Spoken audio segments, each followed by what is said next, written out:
خدا را جنہوں نے بچیوں کے رشتے کرنے ہیں، منت کر رہا ہوں انہیں بچوں کے رشتے کرنے، خدا را ان کی بنیاد صحیح رکھنا. ہم تو ایک سائیڈ پہ ہو جائیں گے، بڑے لوگ تو بڑی جلدی کونوں میں گھس جائیں گے. ان کو آگ میں نہ جھونکنا، خدا را بیٹے کے ساتھ ظلم نہ کرنا، بیٹی کے ساتھ زیادتی نہ کرنا. ان کو ساری زندگی آپس میں جھگڑنے کے لیے تنہا نہ چھوڑ دینا. میرے نبی کریم صلی اللہ علیہ وسلم نے فرمایا 3 چیزیں دیکھ کے لوگ شادی کرتے ہیں. حضور کیا؟ اللہ کے حبیب نے فرمایا لوگ دولت دیکھ کے شادی کرتے ہیں. اپنی بیٹے اور بیٹے کی شادی دولت دیکھ کے نہ کرنا، دولت متکبر بنا دیتی ہے. لفظ حدیث میں فرمایا نہ خالی دولت نہ دیکھنا، خالی دولت دیکھ کے شادی نہ کرنا، یہ متکبر بنا دے گی. اور جو بی دولت لے کے آئے گی، جب وہ خامد کو عزت نہیں دے رہی تو خامد کی ماں کا تو دوسرا حصہ ہے، خامد کے باپ کا تو تیسرا درجہ ہے، اس کے بہن بھائیوں کا تو چوتھا درجہ ہے. تو بھئی جو خامد کو ہی سمجھتی ہے کہ یہ تو میری دولت کے پیچھے آیا ہے، تو کسی اور کو کس نظر سے وہ دیکھے گی؟ میرے نبی کریم علیہ السلام نے فرمایا لوگ چہرے کی ظاہری خوبصورتی دیکھ کے شادی کرتے ہیں، ظاہری خوبصورتی دیکھ کے، خالی حسن دیکھ کے شادی نہ کرنا، یہ تو سرکش بنا دیتا ہے. حضرت ابو بکر شبلی رحمۃ اللہ علیہ صوفی بزرگ تھے، ایک نوجوان آ گیا، کہنے لگا حضور میں آپ کی بیٹی پہ عاشق ہو گیا ہوں، اور میں ڈائریکٹ اس کی طرف نہیں گیا، میں نے اس کو کوئی وسوسہ دے کے اپنے ساتھ اس کو ایڈجسٹ کرنے کی کوشش نہیں کی، میں اخلاقیات کے دائرے میں رہ کے رشتہ لینے آیا ہوں. فرمایا تجھے میری بیٹی کی کون سی چیز اچھی لگی؟ نوجوان کہنے لگا خوبصورت بڑی ہے. آپ نے فرمایا ٹھیک ہے تو 1 مہینے کے بعد آنا، میں تیرا رشتہ کر دوں گا. حضرت نے اس کو دوائی کھلائی، بچی کو دست آنے لگے، پخانے لگ گئے. 1 مہینہ سارا وہ پخانے کرتی رہی. وہ جو پخانہ کرتی تو ایک مٹکے میں گھڑے میں سنبھال دیتے. 1 مہینے کے بعد وہ نوجوان آیا، اس نے دیکھا کہ اس کی آنکھوں کے نیچے سیاہیاں پڑ گئی ہیں، رنگ بدل گیا ہے، کمزور ہو گئی ہے، ہاتھ کانپتے، ہڈیوں کا گٹھا بن کے لگی ہوئی ہے. فرمایا آجا میں تیار ہوں. پردہ ہٹایا کہ یہ میری بیٹی ہے، شادی کرنے لگا. میں نے تو نہیں اس سے شادی کرنی. کہا تو کہتا تھا عشق ہو گیا ہے، پیار ہو گیا ہے. تو اس نے کہا صاحب میں تو اس کی خوبصورتی سے پیار کرتا تھا. تو آپ نے فرمایا اگر شادی کے بعد میری بیٹی بیمار ہو جاتی، اگر نکاح کے بعد اس کے حالات بگڑ جاتے تو کیا کرتا؟ آپ نے فرمایا ادھر آ میں تجھے بتاؤں تجھے پیار کس چیز کے ساتھ تھا. اس کا بازو پکڑا اور گند والے مٹکے پہ لے گئے. فرمایا تو اس گند سے پیار کرتا تھا، یہ ہے تیری محبت. میرے نبی پاک صلی اللہ علیہ وسلم نے گھر ٹوٹنے سے بچانے کا نسخہ پہلے یہ بتایا. فرمایا خالی دولت دیکھ کے شادی نہ کرنا، دولت متکبر بنا دے گی. اور خالی حسن دیکھ کے شادی نہ کرنا، حسن آدمی کو سرکش بنا دیتا ہے. حضور کیا دیکھیں؟ فرمایا دین دیکھ کے شادی کرنا، اللہ تمہارے لیے برکت پیدا فرما دے گا. دین دیکھ کے نکاح کرو، دین دیکھ کے نکاح کرو. محبوبہ یہ دین والا لفظ کس کے لیے ہے؟ فرمایا ادھر آؤ، کائنات میں اگر اللہ نے سب سے شان والی بیٹی دی ہے تو مجھے دی ہے، اور میں اس علی کو دے رہا ہوں جس کا مکان بھی کوئی نہیں، کاروبار بھی کوئی نہیں، جس علی کا بظاہر کوئی بینک بیلنس نہیں، کوئی مربع نہیں، کوئی شے نہیں. حضور علی کے پاس کیا ہے؟ فرمایا میرا علی عشاء کے بعد قرآن شروع کرتا ہے تو فجر سے پہلے ختم کر دیتا ہے. میرا علی صبح کی نماز کے وقت تلاوت شروع کرتا ہے تو ظہر سے پہلے قرآن مجید پڑھ دیتا ہے. فرمایا رزق کھاتا ہے، تھوڑا کھاتا ہے پر حلال کا کھاتا ہے. فرمایا پاکیزہ روٹی کھاتا ہے، اور جب میدان میں نکلتا ہے تو برادری کے لیے نہیں نکلتا. جب تلوار لے کے نکلتا ہے تو یہ مکے کے لیے نہیں لڑتا، یہ تلوار لے کے نکلتا ہے تو قومیت کے لیے نہیں لڑتا. محبوب کس لیے لڑتا ہے؟ فرمایا یا خدا کے لیے لڑتا ہے یا محمد مصطفیٰ کے لیے لڑتا ہے. اس کی تلواریں پاکیزہ، نظریات پاکیزہ. دیکھو میں بیٹی کا نکاح کہاں کر رہا ہوں. میرے بھائی تو نے رشتے کی بنیاد ٹھیک نہیں رکھی تو یہ ٹوٹ گیا. لیکن ہاں آپ کہتے ہیں مصری صاحب آپ نے نیچے جو ہے نا وہ بنیاد، اس کی بیس جو تھی، نیو جو تھی وہ صحیح نہیں تھی تو دیوار گر گئی. جب بنیادی حسن تھا تو مان پڑ گیا، ختم ہو گیا معاملہ. جب بنیادی دولت تھی تو کب تک لالچ پورا ہوگا، کب تک آپ دیں گے؟ دین اللہ کرے ایسے لوگ بھی ملے جو کہیں پہلے پوچھ لینا بچہ نمازی ہے کہ نہیں. اللہ کرے کہ رشتے ڈھونڈتے وقت یہ کوئی پوچھنے لگ جائے. اللہ کرے کہ کوئی پوچھنے لگ جائے کہ بچی پردہ دار ہے کہ نہیں. اللہ کرے کوئی پوچھنے لگ جائے کہ بچہ قرآن شریف کے ساتھ دلچسپی رکھتا ہے کہ نہیں. اسے حضور کی نعتیں اچھی لگتی ہیں کہ نہیں. وہ نبی پاک کے نام کا نعرہ لگانا جانتا ہے کہ نہیں. کبھی اس کی آنکھوں میں مصطفیٰ کے لیے کوئی آنسو آیا ہے کہ نہیں. کبھی وہ تڑپا ہے کہ نہیں. کبھی وہ رویا ہے کہ نہیں. کبھی اسے محبوب پاک علیہ السلام کی غلامی پہ ناز ہوا ہے کہ نہیں؟ کبھی ایسا ہوا ہے کہ وہ سر پہ پگڑی باندھ کے، چہرے پہ داڑھی سجا کے، سفید رنگ کا جوڑا پہن کے شیشے کے آگے کھڑے ہو کے کہتا ہو آج میں بڑا حسین لگ رہا ہوں اس لیے کہ میں اپنے محمد عربی کے لباس پہ لپٹا ہوا ہوں، اپنے رسول کا میں نے انداز اپنایا ہے؟ اللہ کرے ایسے بھی ہونے لگے۔ یہاں تک ہوتا ہے اماں کہتی ہے بیٹے پیر صاحب سے کہنا تھوڑا موقع دیں، تیری شادی کر لیں، اس کے بعد ٹھیک ہے پھر داڑھی شاڑی۔ تو میں کہا کرتا ہوں بیوی لانی کاہے کو ہے جسے داڑھی پسند نہیں؟ لانی کاہے کو ہے جس کو داڑھی پسند نہیں؟ محبوب سبحانی، غوث سمدانی، شیخ عبد القادر جیلانی رحمت اللہ علیہ، آپ کے والد گرامی فرماتے ہیں کہ میں بھوک بڑی سخت لگی ہوئی تھی، بڑی سخت بھوک لگی تھی تو ایک سیب بہتا ہوا جا رہا تھا، ایک سیب بہتا ہوا جا رہا تھا پانی میں، تو اٹھایا تو کھا لیا۔ دل میں خیال آؤ ہو پتہ نہیں کس کا تھا۔ اب جدھر سے پانی آ رہا تھا ادھر چل نکلا، ایک درخت ہے، باغ ہے، اس باغ کے بہت سارے درخت جھکے ہوئے ہیں، اس دریا کی جانب پتہ کیا کس کا ہے، سمجھ آئی کہ انہی کے باغ سے وہ سیب جو ہے بہہ کے گیا ہوگا۔ کہتے ہیں مالک کے پاس گیا، میں نے جا کے کہا بزرگو، بڑے نیک آدمی تھے، ان سے میں نے کہا بزرگو، غوث اعظم کے والد کہتے ہیں، میں نے کہا بزرگو ایک سیب کھا لیا ہے، تو پریشان ہوں کہ وہ میرے لیے جائز نہیں تھا، بڑی کہہ کرنے کی کوشش کرتا ہوں نکلتا نہیں، مہربانی ہو جائے۔ انہوں نے کہا میں نہیں معاف کرتا، میرا سیب کیوں کھایا؟ حالانکہ جاتی ہوئی شے ویسے ہی جائز ہے، کیوں تو نے کھایا؟ میں نہیں معاف کرتا۔ تو کو بابا جی قیمت لے لو، بخش دو۔ بابا جی کہنے لگے چل کچھ دن رہ، میرے کھیتوں کو پانی لگا۔ سید زادے، چڑھتی جوانی، خوبصورت ماتھا، خوبصورت چہرہ، نور دور دور سے چھلک کے پڑے، سادات کے گھرانے کا سجا ہوا نوجوان، کئی پکڑ کے، کدال پکڑ کے بابا جی کے کھیتوں کو، باغ کو پانی لگاتے۔ کچھ مہینے رہے تو بابا جی سے کہنے لگے بابا معافی، کہنے لگے نہیں مل سکتی۔ کہ کس طرح ملے گی؟ کہنے لگے ایک بیٹی ہے میری، آنکھوں سے اندھی ہے، کانوں سے بہری ہے، زبان سے گنگی ہے، ٹانگیں بھی کوئی نہیں دونوں، بس سانسیں چلتی ہیں، تو شادی کرے تو معاف کر دیتا ہوں۔ حضرت غوث پاک کے والد گرامی کہنے لگے مجھے قبول ہے، میرے اندر جو رزق چلا گیا اس کو پاک کرنا ہے، کہیں وجود جہنم کہیں دھن نہ بن جائے، میری تو نورانیت چلی جائے گی ساری اگر میں اس طرح کا، مجھے قبول ہے۔ نکاح ہو گیا۔ کہتے ہیں جب حجلہ عروسی میں داخل ہوا، رات کمرے میں گیا تو میں نے آنکھوں سے دیکھنے والی، کانوں سے سننے والی اور حور سے ملتی جلتی ایک خوبصورت عورت بیٹھی دیکھی۔ میں پلٹ کے باہر نکلا دوڑ کے، میں نے کہا بابا میرے والی نہیں، وہ تو اندھی تھی، وہ اندھی تھی، وہ بہری تھی، گونگی تھی، یہ کون ہے؟ حضور غوث اعظم رضی اللہ تعالیٰ عنہ کے نانا جی کہنے لگے بیٹے اندھی اس لیے کہا تھا کہ جب سے پیدا ہوئی ہے اس نے غیر محرم کا چہرہ نہیں دیکھا، گونگی اس لیے اس کو کہا ہے کہ اس کی زبان پہ نہ غیبت آئی نہ چغلی آئی، میں پیار کرنے والا باپ ہوں پر اس نے کبھی مطالبہ میرے ساتھ بھی کوئی نہیں کیا، اس کی زبان پہ یا خدا کا ذکر رہتا ہے یا محمد عربی کا درود رہتا ہے، اس کے علاوہ بولتی نہیں، یہ لہذا گونگی ہے۔ اور فرمایا کوئی غیبت کرنے لگے، چغلی کرنے لگے، جھوٹ بولنے لگے تو اٹھ کے چلی جاتی ہے، سنتی نہیں، لہذا پیری بھی ہے، اور چونکہ کبھی گھر سے باہر پیر ہی نہیں رکھا لہذا لنگڑی بھی ہے۔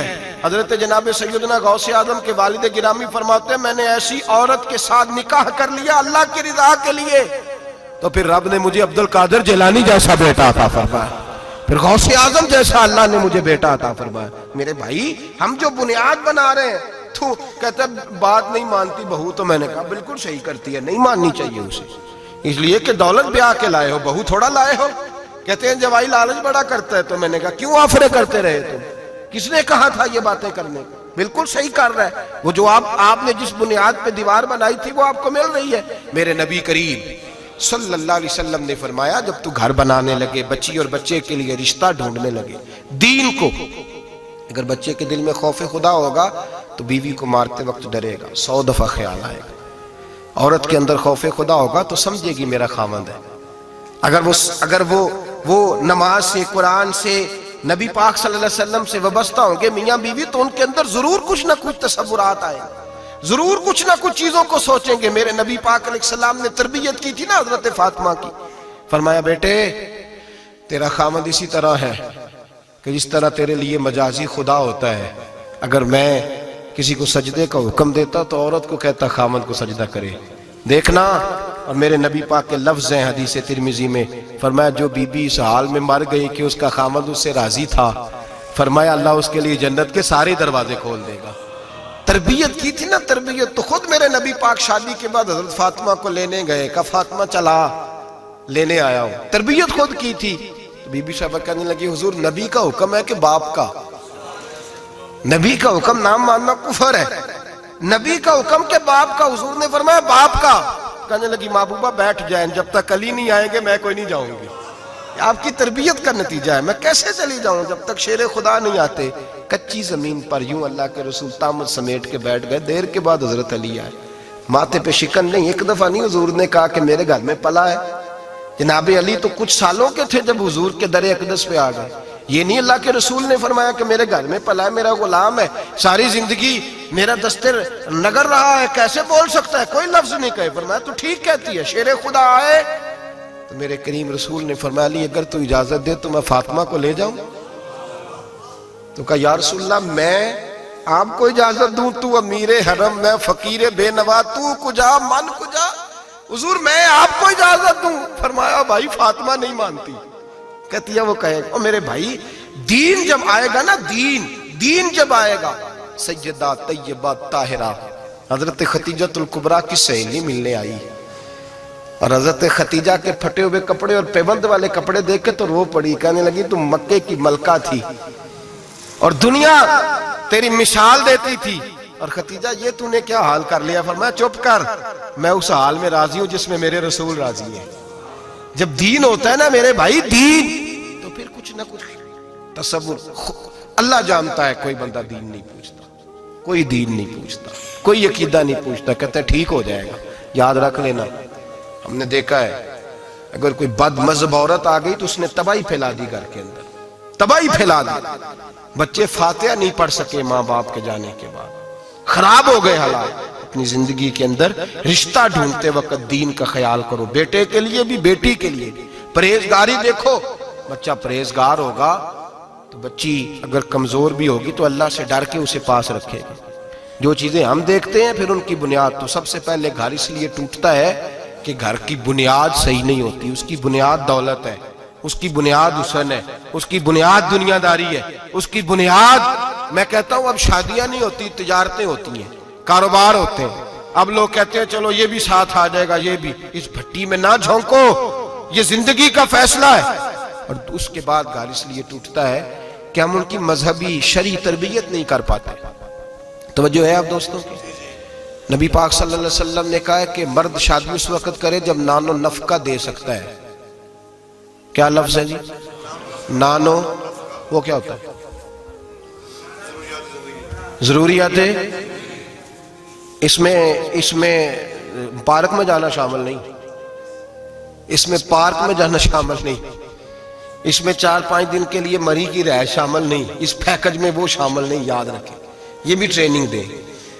ابا جی آگے کہتے ہیں، ابا جی، بچی کے ابا جی کہتے ہیں پتر بالا نو کدی کدی لے جایا کر، خدا کا خوف کرے۔ نانو نفقہ اور چیز ہے، ہاں وہ مرد کی طاقت کے مطابق ہے نانو نفقہ شریعت نے کہا، لیکن نانو نفقے سے مراد میرے نبی پاک صلی اللہ علیہ وسلم نے فرمایا جو خود کھائے وہ بیوی کو کھلائے، جو خود پہنے وہ بیوی کو، اور فرمایا تو اپنے گھر والوں پہ آسانی کر، اگر تو صاحب حیثیت ہے تو انہیں اچھا خرچ دے، کوئی عرض نہیں۔ فرمایا اگر تو بال بچوں کو بھی کھلائے گا تو اللہ تجھے صدقے کا ہی ثواب عطا فرمائے گا، لیکن اس کے اندر جو ڈیمانڈز ہیں، جو مطالبات ہیں، جو روز بروز بڑھتی ہوئی خواہشات ہیں، جو طرح طرح کے مسائل ہیں، اس کے اندر یہ شامل نہیں ہے کہ اگر بچی کی جو ہے وہ شادی ہوگی رشتہ داروں میں تو وہاں بھی 2 لاکھ اس میں نان و نفقے میں شامل ہے، یہ کوئی شامل نہیں، وہ اس کی حیثیت کے مطابق سلامی ہے۔ ہم لوگوں نے بچوں کو یہ سمجھایا ہی نہیں، تم نے اپنے گھر کے اندر گزارا کرنا ہے، جس طرح کے بھی حالات ہوں تم نے اپنے گھر کے اندر رہنا ہے، وہاں رہ کے تم نے اپنا وقت گزارنا ہے۔ نہ بچے کو، اگر بچے کی تربیت کی جائے گی تو وہ بھی کبھی نہیں دیکھے گا سسرال کے ہاتھوں کی طرف، کبھی گھر نہیں ٹوٹے گا،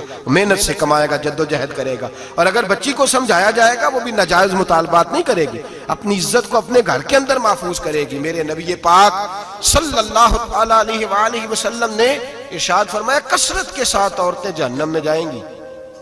یا رسول اللہ کیوں؟ فرمایا ایک تو وہ غیبت زیادہ کرتی ہیں، دوسرا اپنے خامند کی ناشکری بہت کرتی ہیں۔